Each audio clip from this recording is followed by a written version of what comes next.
Well, if you've never seen an air show, boy oh boy, you've been missing out. And there is one coming up September 15th to the 17th. It's called Legends of the Sky. And here to tell us more about it, I'm joined by John Bennett, Event Director with Aero Gatineau-Ottawa, and Carol Pilon, who is a wing walker with Third Strike Wing Walking. Welcome to you both. It's great to have you here.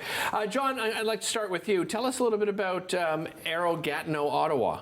We formed back in 2016 to put a show on in 17 with the Patrol de France, which was the French jet team, like our Canadian Snowbirds. And we put that show together, and then we've grown ever since. So we've done a show every year, except, of course, for the COVID years. But at the end of the COVID, we did put a drive-in show together. Okay. So we've still kept it going. And this year, we've got a big, huge event going on the weekend. As we said, 15, 16, 17, we have a night show as well as a normal day show. With night shows is new for us. We've tried it once before, and we're bringing it back because it was a big success. Nice. For those that I've experienced air shows in the past, I think I've gone to probably a dozen now, but for those that haven't experienced it, how would you describe it? Awesome, not loud, noisy, lots of stuff going on all the time. It's exciting. You can get, as the spectators can see the aircraft in the air, but they can go around and talk to the people. They can talk to the pilots. That's one thing that's unique about our show. For most shows, you can't meet all the pilots. In our case, our pilots are right beside you. Like, as far away as you'll be able to meet a pilot. The Snowbird's even closer. I just saw Carol's name pop up there. So, Carol, I'll go to you. You're a wing walker. You have to first of all, before we find out how you got into this, you have to explain to everybody at home what it is that a wing walker does. What a wing walker does is perform artistry above an aircraft while in flight, aerobatic flight, low-level containment unit. At air shows, sometimes for movies.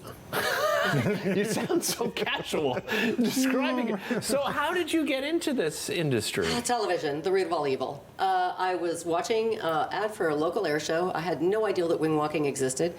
I saw it, and that was it. I was in love. There was no turning back. I was going to be a wing walker. And here I am 25 years later, still trying to be a wing walker. So take me back to when you first began training. What does that look like exactly? Well, in my case, it was a bit of a different road. Okay. I begged, pleaded, and basically stalked every team in North America. Really? Yes, absolutely, until one of them would give me a chance to go up. And then when they did, it was awesome because I got on with one of the most renowned teams on the circuit. And then when that came to an end, I just decided, well, I don't really want to work with these other teams, so I just went and started my own. So how many members do you have on the team now? Right now, I have 4 members. Okay. This is going to be brand new for Gatineau. The last time I was here was in 2017, 16? Before that, 16.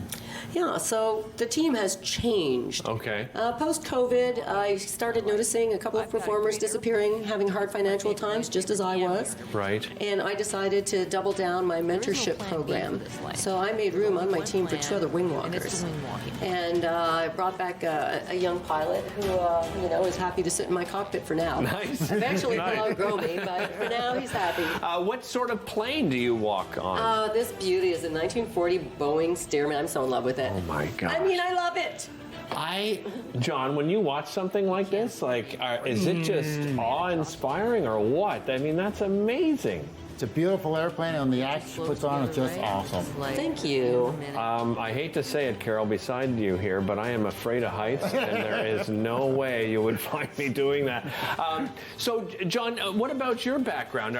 Do you have a background in aviation? I got a pilot's license when I was in my 20s, but I stopped when I got a family, and I just got back into the air show industry back in 88, 89.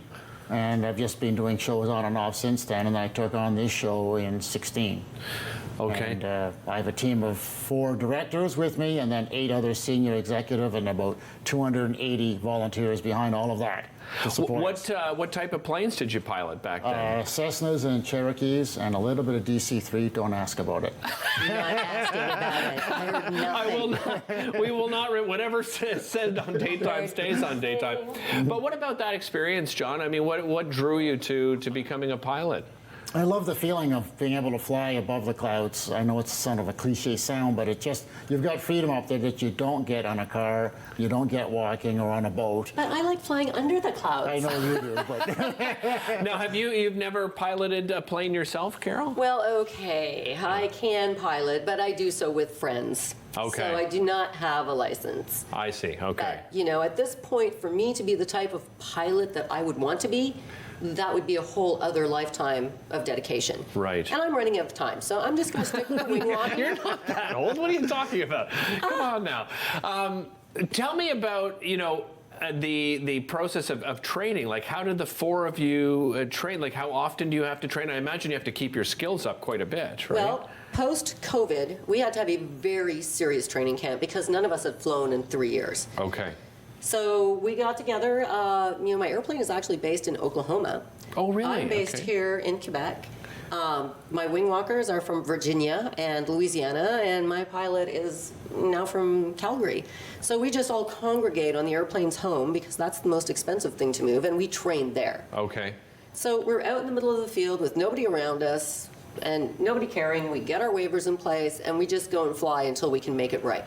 Some people many people, I should say, must ask you about the safety part of it. What sort of risk is there involved? I would say median to average. I mean, at the end of the day, I believe the bigger portion that requires risk mitigating is the actual pilot flying the aircraft inside of a containment box. Right. For the actual wing walking, we're tethered on. So it's not holding me on the airplane by any stretch of the imagination, but even if the worst were to happen, it would still be a good day for everybody. Just amazing. I cannot wait to see it. John, tell everybody at home, do you need to get tickets in advance? How does that work? you can get tickets live online right now. Go to the Aero Gatineau.com website. Right now they're on sale till next weekend, and then the price goes back up to the regular price. Okay. There's only tickets at an advance sale. There's no tickets at the gate. And there's individual tickets and then family passes. All the chalets and the premium seating areas are sold out already. Okay, and good we're to selling know. out rapidly on the Saturday afternoon. We're Wonderful. Well, congratulations. That is you. great to hear. Again, and that is happening 15th to the 17th. We'll be right back after this.